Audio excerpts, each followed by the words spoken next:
Would you like to go to the opera and play a game of chess? Well, if the performance is a bit too long, maybe I would. Today we're going to see a game which is quite old, but is still pretty awesome and instructive. It was in 1858 when Paul Morphy decided to play against two very strong amateurs at an opera house in Paris. According to my source, the opera was the Italian Opera House, but if you have another source, please let me know in the comment. And for those of you who are not familiar with Paul Morphy, he's a chess legend, even though he didn't become a world champion, because the world championship title didn't exist back then. He was by far the strongest player of his time, and as we'll see in this game, he has a very clear style, where playing for the initiative is more important than anything, including material. So let's get started with the game. Here Morphy played the move e4, and after e5, and knight to f3, here black played the move d6, which leads the game to the Philidor defense. This is not a bad move, but this move is not the most common move in the position. First of all, black is moving a pawn, limiting the development of the bishop, and the point of the move d6 is to protect the pawn e5.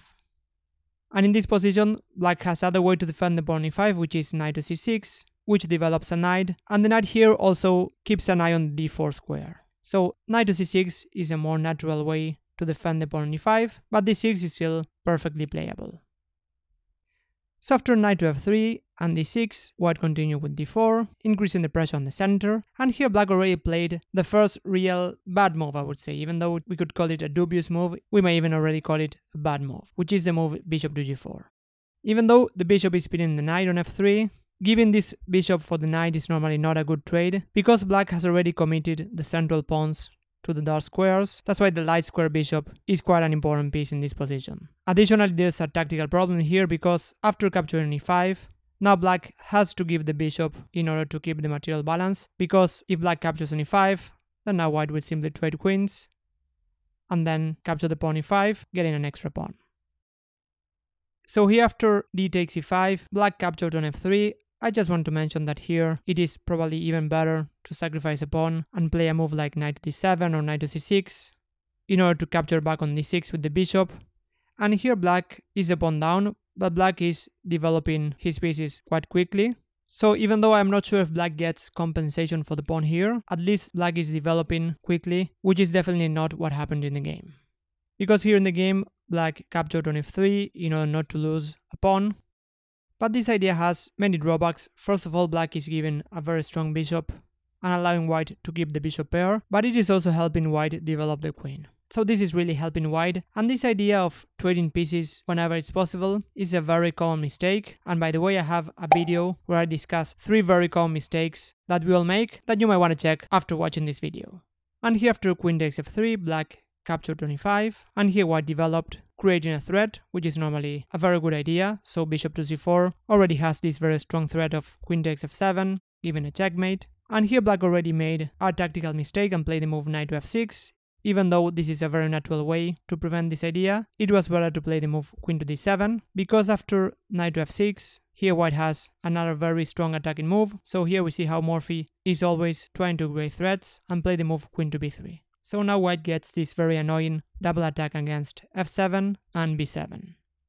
So this is already quite bad for black. Here black tried the move queen to e7, and in this position I would say that pretty much all of us would capture on b7, getting a free pawn, but Morphy was so aggressive that he didn't want to even allow black to trade queens. So here after queen takes b7, black can trade queens with queen to b4, giving a check and forcing the trade of queens, but after queen takes and bishop takes, white gets even a technically winning position with an extra pawn and having 2 very strong bishops. But Morphy simply wanted to go for the throat and play the move knight to c3.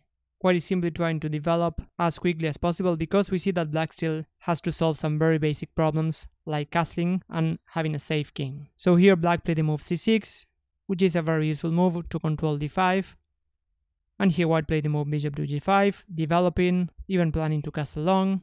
And here black's position is already quite complicated because black cannot castle easily or develop easily. For example, after knight b to d7, the pawn on b7 would be hanging. It is hard to develop this bishop on f8. For example, after g6, planning to fianchetto the bishop, white has a very simple way to win material by taking on f6 and then capturing on b7. So in this position, which is already quite bad, the relatively best way to continue for black was probably knight to a6, trying to develop, even if this allows the move bishop takes a6, where black would get very weak pawns, while still definitely has an advantage, but at least the game might continue. At least there's no forcing way for white to win the game. Because in the game, black played the move b5, and in this position, as you might imagine, Morphy didn't back down and sacrificed by going knight takes b5.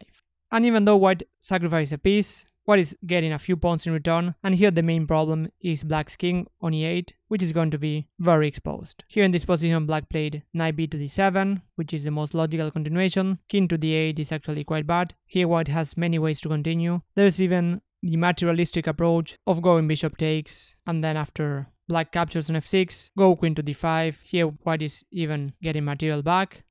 But I'm pretty sure that in this position, Morphy would continue attacking by going long castle, and then after the king moves, here even a move like rook to d3 is very powerful. White has ideas to double rooks on the d file, or even go rook to c3, and black's king is not going to last long. So knight b to d7 looks more natural, and here white castle long. This is definitely a developing move because now the rook on d1 is already creating a threat. Taking on d7 is a big threat because the knight on f6 is pinned. That's why rook to d8 is pretty much forced, trying to defend. And here comes the execution phase. Here Morphy played the very nice rook takes d7, sacrificing even more material. Black only has one logical way to capture, which is rook takes d7. The knight cannot capture the rook because the queen is pinned. The queen cannot capture on d7 because after bishop takes, white is getting a material advantage. That's why rook takes d7 is the logical follow-up. And here after rook to d1, we see how black is all tied up. This pin is actually going to be very hard to deal with. We see how strong white's bishops are, just dominating the whole board. And in this position, black played the move queen to e6, trying to relieve the pressure. And in this position, most of us would probably simply trade on e6, and then after taking on f6, white is getting all the material back, and even keeping extra pawns. This pawn will normally also fall, and this is actually even a winning position for white. But Morphy was not a standard player, and he finished the game in style. Here he first started with the move bishop takes e7, knight takes e7 is the only logical move. If queen takes, then after rook takes, white is simply getting a material advantage and still having the initiative. And after knight takes e7, here comes the final blow, queen to b8, just forcing a checkmate.